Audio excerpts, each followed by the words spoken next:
Hello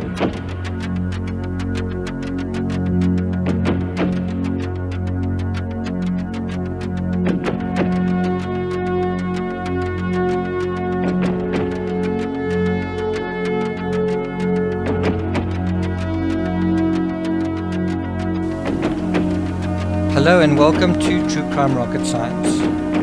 For those on Patreon, I think there's 68 patrons at the moment. They're in for quite a treat today. A brand new series has launched on True Crime Rocket Science on Patreon, dealing with the Atkinson transcripts. The first episode dealing with the first 12 pages of the 72-page transcript. That's the first 540 lines is dealt with in the first episode.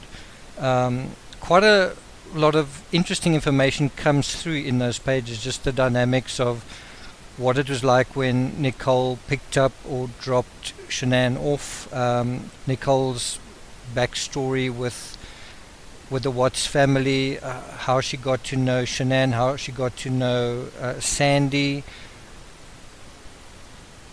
and then Nicole going into a little bit of detail about what it was like being with Shanann on that last weekend. So if you're interested in that kind of in-depth analysis, head on over to Patreon. For only $1 a month, you can get access to around about 20 to 30 videos a month. So it's not a bad deal.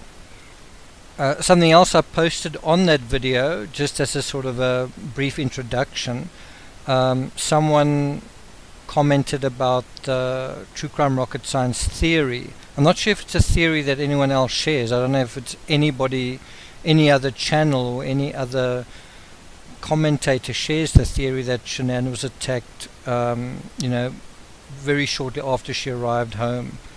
But some people commented on the True Crime Rocket Science YouTube page, not on a video dealing with that, but basically coming from another channel and just asking questions. And one of the questions asked was, are you aware of this iWatch kinetic data? Are you aware of that digital evidence? And so I cover that, I answer that question, I deal with it in some detail in that video dealing with the Atkinson transcripts.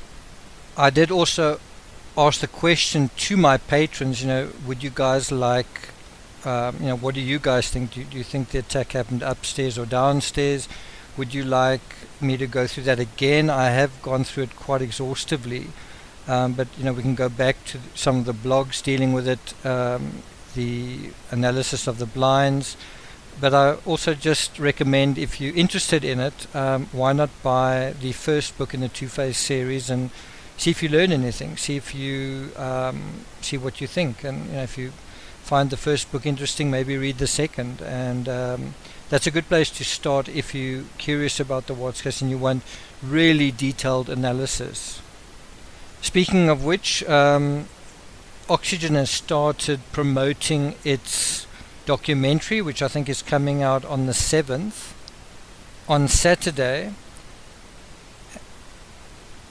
And I guess before that I will also do some analysis on the sound bites that they've released so far. I'll also put that on Patreon, just talking about what these people, David Maloney and Elise Schmeltz, say regarding the motive. I've written about motive extensively. I'll come back to this towards the end of this episode, but let's first get down to the use of this term standoffish. But before we get to that, if you haven't subscribed already, please do subscribe, like, share through your networks. If you've got any comments or information you'd like to share relevant to this particular video, please do. Ring the bell if you'd like to receive notifications, and let's get started.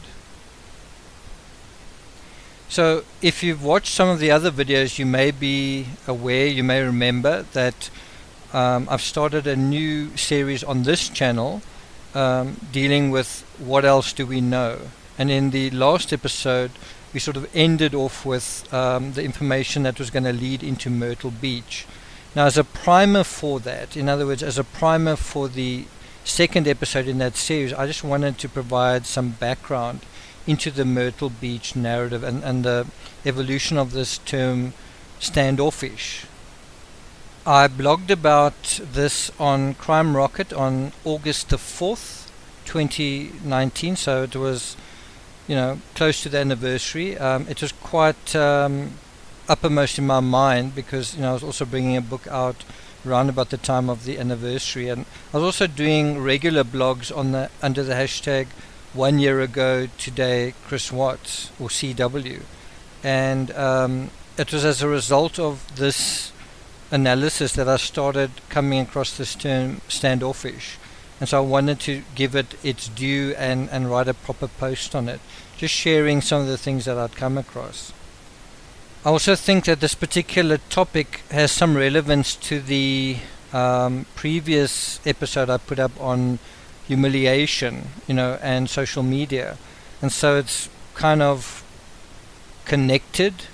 Just that image, if you look at the image of Chris Watts head bowed on his phone, Shanann on her phone sitting in front of him, got her back to him, focusing on the children, but her phone sort of between her and the children, and almost all four of the people in that picture, I'm not quite sure where Cece is, I'm not sure if she's sort of being obscured by Bella, but all four people in that photo are sort of disconnected from one another.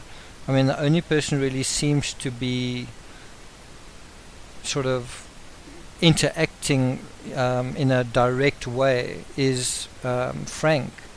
He seems to be motioning towards someone, as if to say jump higher or something like that. Shanann, I don't think the fact that she's directing her phone towards her child is a direct interaction, but it's certainly better than Chris Watts is. And we do know that Chris Watts was interacting a lot with Nicole Kessinger during that week away. Although she said to him when he left, I want you to have a chance to be with your family. Once he was there, she was constantly, I don't know if the word is sexting, but she was sending him a lot of images of herself and just, I think, keeping him hooked, keeping her claws into him. And so we can certainly see what's being standoffish in that image. The question is, when did it begin? And I think an interesting way of approaching it is to look at where does the word standoffish appear for the first time in the media narrative. Journalism is great when it's providing reports at the time, especially in the hours and first few days after a crime. But then the media gets afflicted with its typical ADD and it becomes lazier and less effective over the long term. Over the even longer term, this laziness can lead to a lack of accuracy and can eventually even start to distort or impinge on the facts as they happened.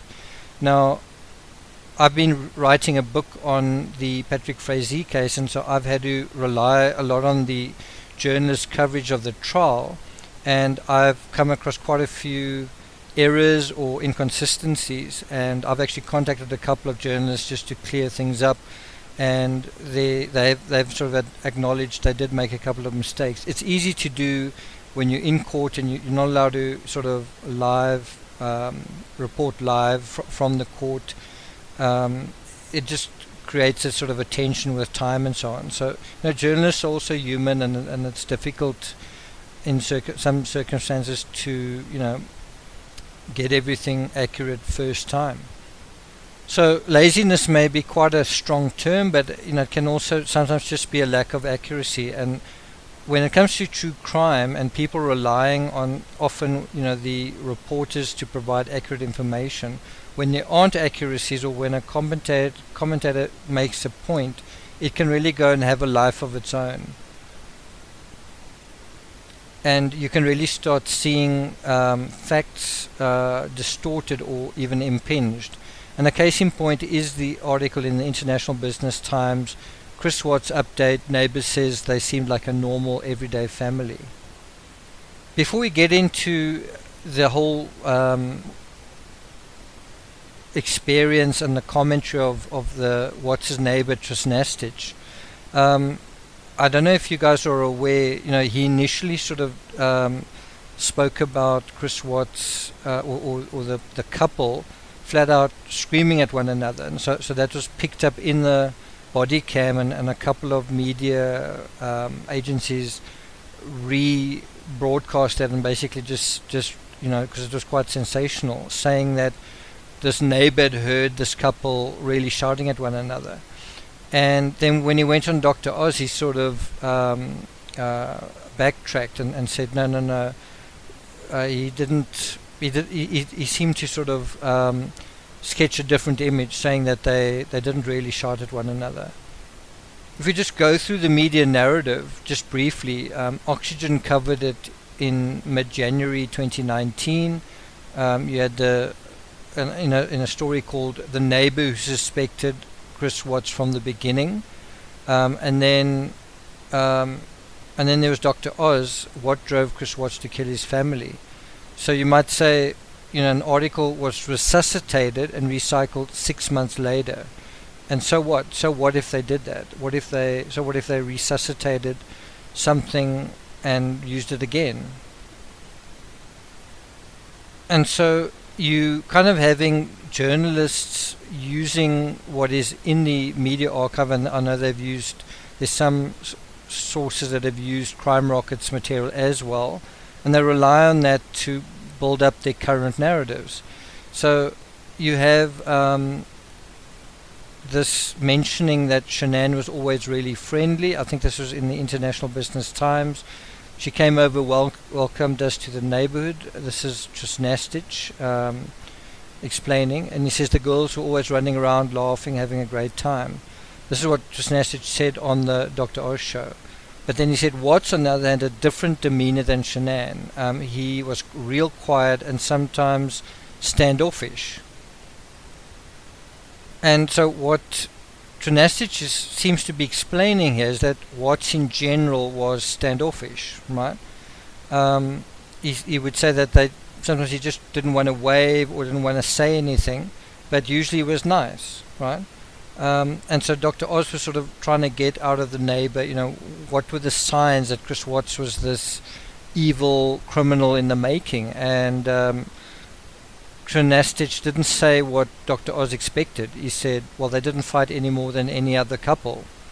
But he said because his home was close to theirs, he could often overhear their arguments. And this also goes to this whole thing of, if there was this thing that people are talking about, that Chris Watts had an emotional conversation with his wife, that she went upstairs, that they had words. Bear in mind, it's a situation where they talk leading to murder. They talk about divorce leading to murder. They talk about whatever they talk about, and in the back of Shanann's mind, she knew that Chris Watts was having an affair, and he was having an affair.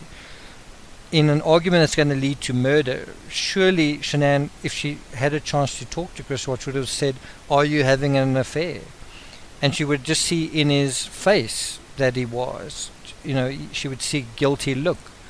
Wouldn't that cause her to scream and shout? And if she did, wouldn't that be just equal to the screaming and shouting that had gone before? And if so, wouldn't the neighbor have heard that? In any event, in this article, the neighbor says, they had a couple of confrontations that I happened to see.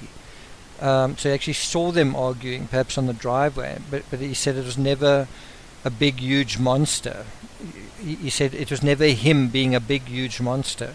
And this is quite interesting because Trusnastich is sort of countering the image that we have of Chris Watts.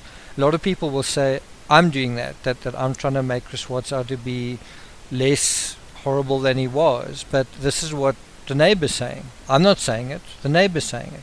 I'm simply saying the neighbor's saying it. And that, basically the evidence we have of Chris Watts being the monster is basically within the crime and maybe in the lying afterwards. But beyond that, was there domestic abuse from his side? Was there anything beyond him being standoffish?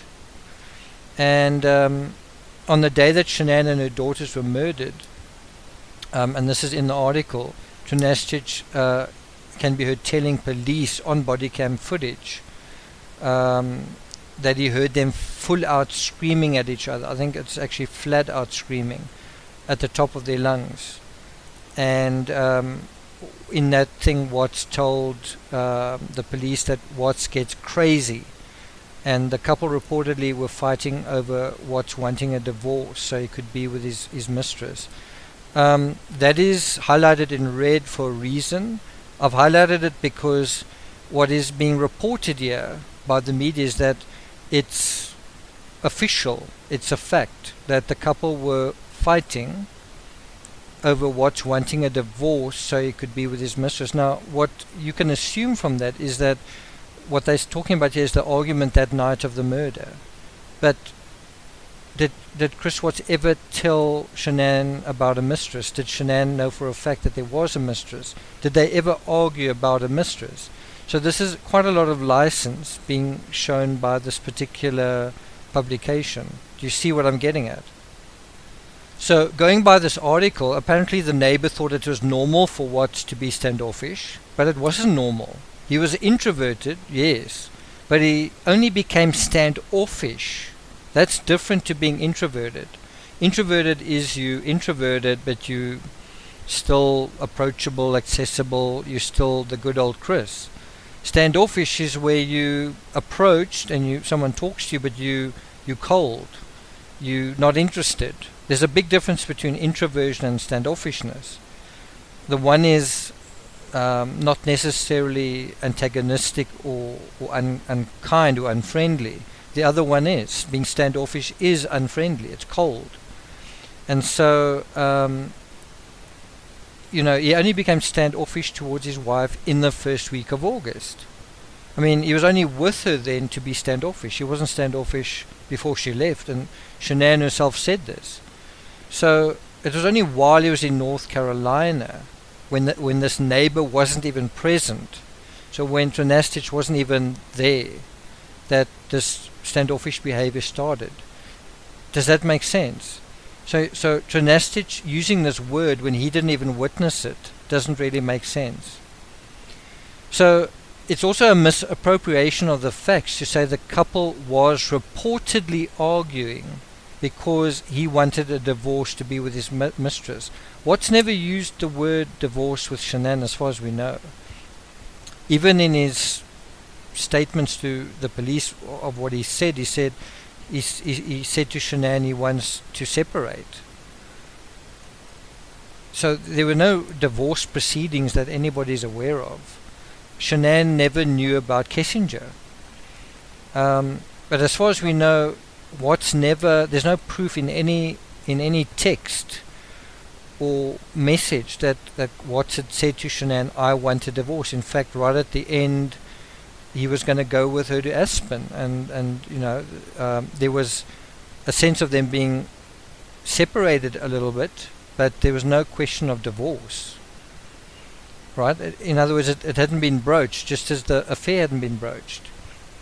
And that was why Shanann was murdered, to prevent her from knowing about the affair, to prevent her from knowing that he intended to have a divorce. And it's possibly because Watts felt, if I tell her, you say, why didn't he just ask her for a divorce? Because if he told her, there would be an explosion that he couldn't handle, and he did want to control that. He wanted to control this explosion. He didn't want there to be an explosion. He wanted a smooth transition to his next life. He wanted a smooth transition to his girlfriend. That's how he figured it out in his mind. In terms of the neighbor's appropriation of the term, what's more likely is that by January, this is January 2019, Trinastich had read some of the discovery and perhaps heard some of the media reports himself, and so adopted this term standoffish. So what I'm trying to say here is that when he's giving this interview, he's not speaking from his own experience, or he's not using a word from his own experience. He's appropriating a word that he's heard somewhere else, either in the discovery or in the media narrative as well. And there's kind of a parallel in this, where we think that, or certainly True Crime Rocket Science believes that Chris Watts's invoking of the video, the one with the shadows, that happened in his second confession, when he was visited in jail, and when he was asked about the children, were they alive, then he mentioned the video, And of course by this time Armchair Detective and others had sort of gone nuts online saying that the children are alive, the children are alive. And are you telling me Chris Watts wasn't given this information, that it didn't filter through from his own family asking him, oh, we saw this on YouTube, what do you think, were the children alive? And doesn't it play well for Watts to say, yes, they weren't dead, they were still alive, I wasn't sure what to do. But the point is, can you see how the media and social media narrative can come in after the fact and actually start affecting the actual narrative, infecting the actual narrative? And if you have any doubts about it, you should really read the book I'm writing on Patrick Frazee, Murder Most Foul, because of the fact that his mistress actually came clean. We actually get, and also an inmate, a snitch, came clean. We actually get incredible insight about how Frazee cared about what other people thought as well, and also poisoned the narrative around his fiancée, making people think certain things about her that weren't true, but also to the extent to which he read the news and also watched movies and got ideas and thoughts from there. For example, No Body, No Crime. And I think it's the untold story of the Patrick Frazee case that did the Chris Watts case factor into his reasoning, because it literally happened a couple of months before, and it was in Colorado. And so around about 21 minutes into this episode, we sort of finally get to this idea of, where does this word, the simple word, where does it first enter the media narrative?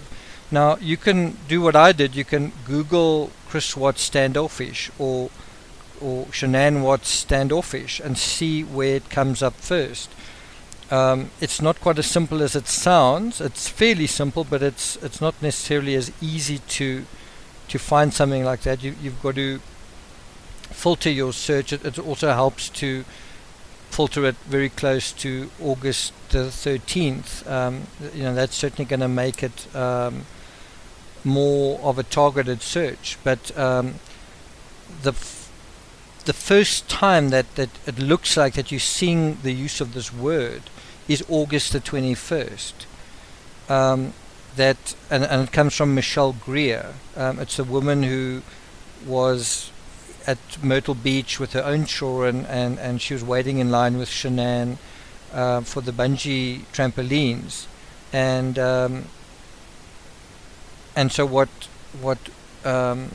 Michelle Greer told the media was that Chris seemed standoffish, right?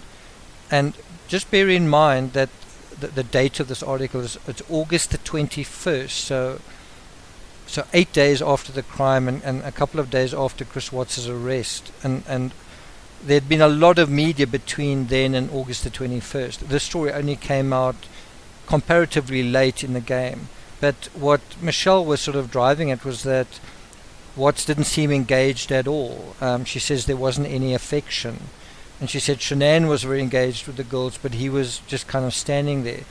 And this has a ring of truth. The picture confirms it. What we know from the phone data review reinforces it. What we know in terms of all the dynamics totally seems to emphasize this whole idea of Chris Watts becoming colder. We know a lot of Shanann's friends said the same, that he just wasn't the same Chris, that he was colder towards Shanann. He wasn't the warm Chris that they'd known. And then 10 days after this apparent first reference on the 21st of August, the Daily Beast picks it up, and now they're citing the Greer account. So where the Daily Beast gets it from is kind of second hand, and it's an excellent article. I think you need to be part of their paywall to read it, but basically what they say in this Daily Beast article was that Shanann and Chris were photographed at Myrtle Beach, South Carolina, and I'm quoting from the Daily Beast, on October 2nd by a fellow mom who was vacationing with her kids, and she's identified as Michelle Greer of Fayetteville, and that she chatted to Shanann and while they were waiting in line, just as WCNC reported.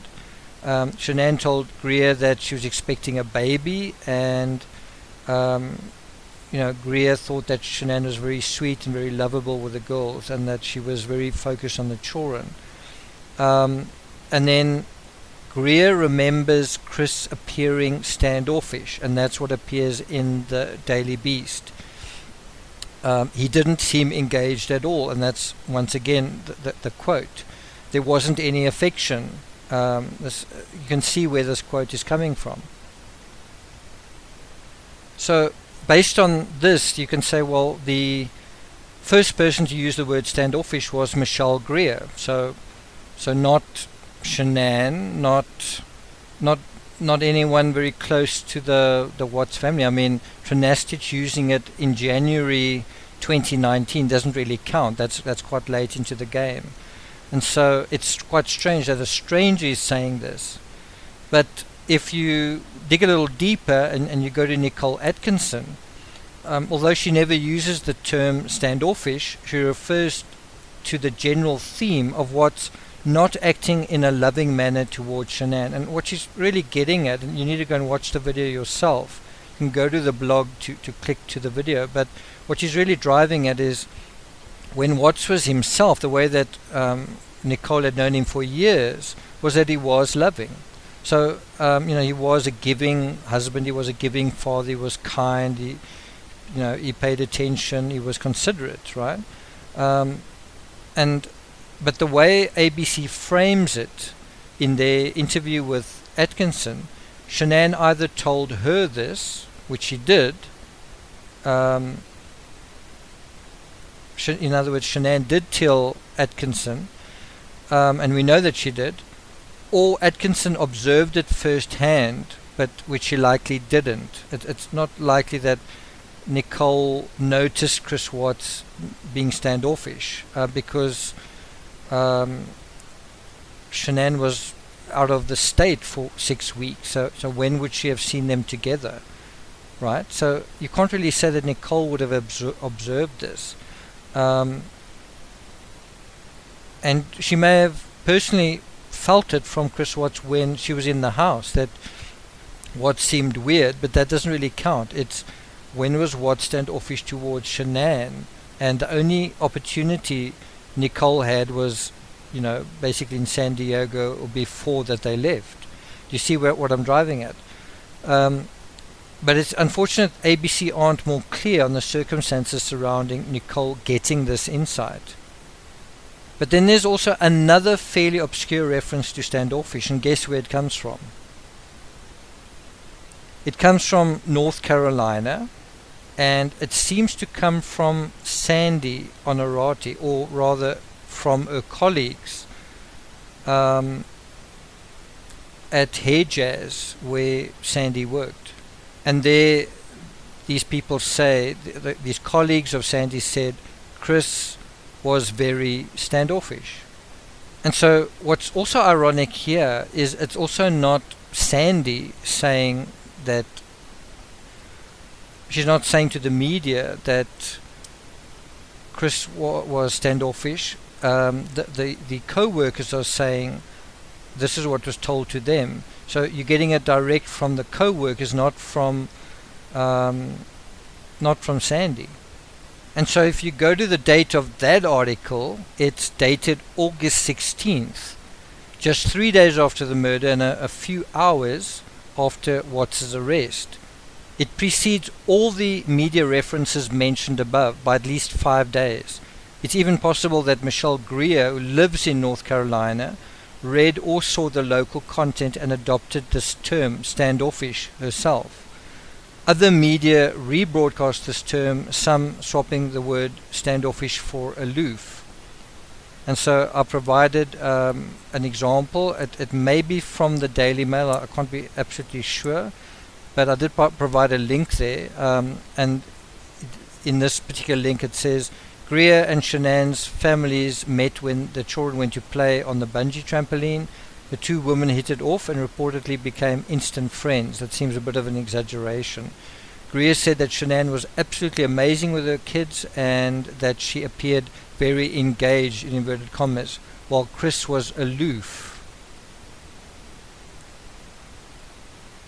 In criminal psychology, semantics matter, and there's a world of difference between standoffish, which is distancing, and aloof, which can mean arrogant, which Watts was not, certainly not in an obvious way. But as soon as you bring this word aloof in, it can seem like someone who's confident, arrogant, narcissistic. Am I right? Taken together, what does this all mean? It means the standoffishness, and I've bolded this in the original blog, took root in North Carolina. This also suggests the premeditation really began to germinate there. By quoting, misquoting, or appropriating these words, the media collaborate in mudding the timeline and making it harder to see when things happened, or how they happened, or why they happened. Eventually, the narrative becomes so polluted by this mixing process, it requires a true crime rocket scientist to unravel it. So I hope you found that analysis interesting. And all of it is just around one word, and I mean that will then take us back to part 2 in what else do we know about Christopher Watts, and I'll go into that episode probably later this week. Before we get to that, just nod to the Oxygen documentary coming out on Saturday, which is one of the questions they seem to be saying is, what were Chris Watts' motives to kill his family? And I've already watched the preview. I'm not sure if you guys have. It always makes me very uncomfortable watching it, just because I kind of want to tear my hair out. I want to jump up and down. I want to throw something at the screen. In this particular case, you have these people supposedly saying what the motives were, and then when they say what it is, they say nobody knows.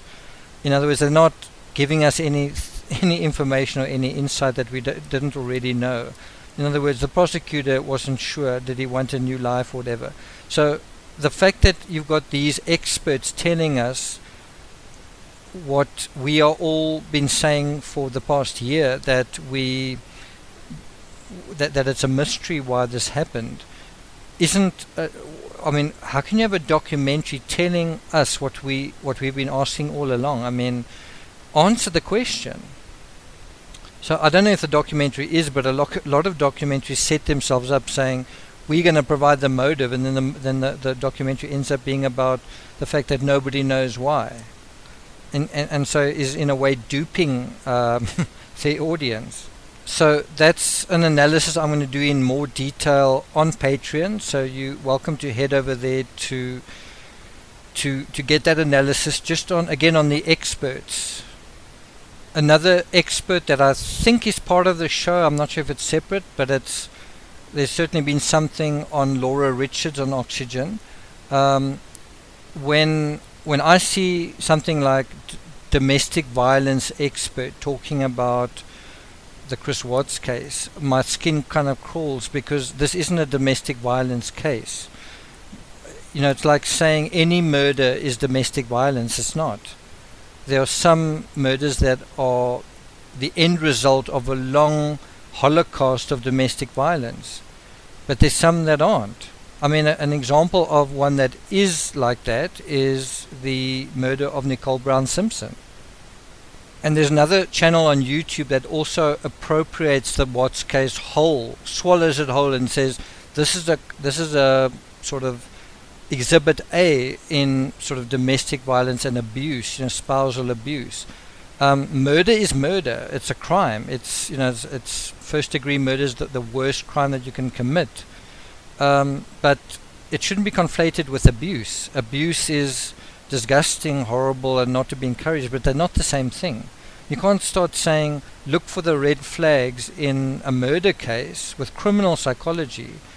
That's the same as looking for red flags in your personal relationship. So if you might be in a fairly good relationship, and your boyfriend doesn't acknowledge this or that. Is he now being abusive? Are you now associating his behavior with a murderer? Just something one needs to be very careful of. Domestic violence that can lead to murder for sure, but there are definitely cases where there's no domestic violence and then there's a murder, and that's a totally different animal. It's a totally different psychology. And there's absolutely no domestic violence in the Chris Watts narrative from his perspective. Unless you're going to say couples shouting at one another is domestic violence. So that's something I'm going to deal with in more detail on Patreon. So check that out. What's already up, as I say, is the brand new series on Nicole Atkinson, the Atkinson transcripts #1. Go and check that out. I will be covering very shortly the enmity against the Rusiks in terms of Cindy Watts. I know a lot of people have got questions about that.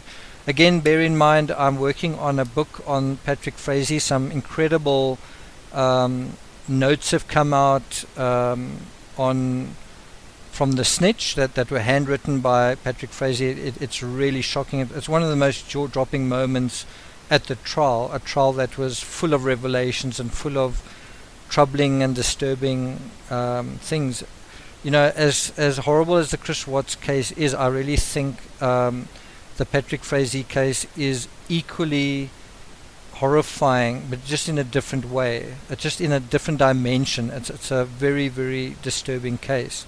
And the body count, excuse the term, is less, but the conspiracies, you know, a lot of people are looking for conspiracies in the Chris Watts case where there aren't any. Well, if you want conspiracies, head to the Patrick Frazee case.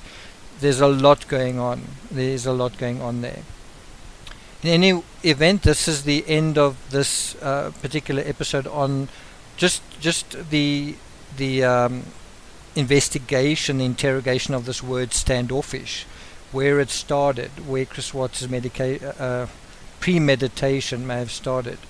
And that'll take us into what else do we know, #2, which as I say, we'll get to maybe in the next couple of days.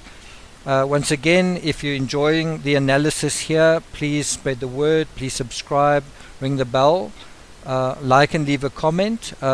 Please tell your friends about it. Share on your Facebook and on your Twitter accounts, and use the hashtag TCRS, and let people know that you think True Crime Rocket Science is an intelligent and interesting and informative channel, if that's how you feel.